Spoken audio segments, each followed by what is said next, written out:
Почитувани граѓани, почитувани медиуми. Додека министерот за здравство Венко Филипче, заедно со Комисијата за заразни болести и владата, бараат и повикуваат на одговорност од граѓаните и почитување на мерките за заштита на здравјето, техничкиот министер на ДПМН, Наке Чулев, го загрозува јавното здравје и работи на штета на граѓаните. Бројките на новозаболени лица со COVID-19, кои ги бележиме деновиве, се директна последица од неработењето, популизмот, партиското профитерство на техничкиот министер Наке Чулев и неговиот шеф Христијан Мицкоски. Наке Чулев, со неговата крајно неодговорна, ефтина и популистичка изјава дека граѓаните не треба да се казнуваат кога не ги почитуваат мерките и задолженијата, директно поттикна непочитување и прекршување на рестриктивните мерки и задолженија.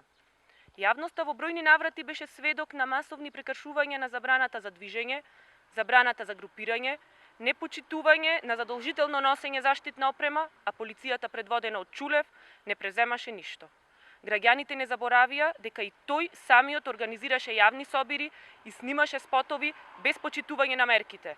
Затоа Чулев мора веднаш да поднесе оставка и македонската полиција и македонските граѓани да се ослободат од неговото неодговорно однесување. Ваквото однесување на Чулев и Мицкоски е само доказ дека не само што не помагаат, туку и одмагаат во борбата против последиците од коронавирусот и немаат никаква почит, ниту кон здравствените работници, ниту кон експертите од Комисијата за заразни болести. Нив им е важно само да ја злоупотребуваат полицијата, како во времето на режимот. Наместо таа да биде во функција на обезбедување на законите.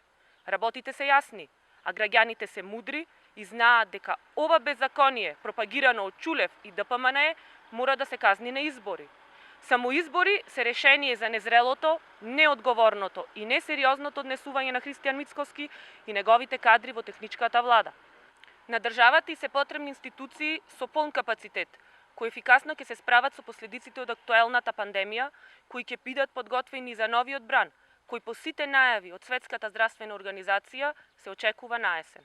Ви благодарам.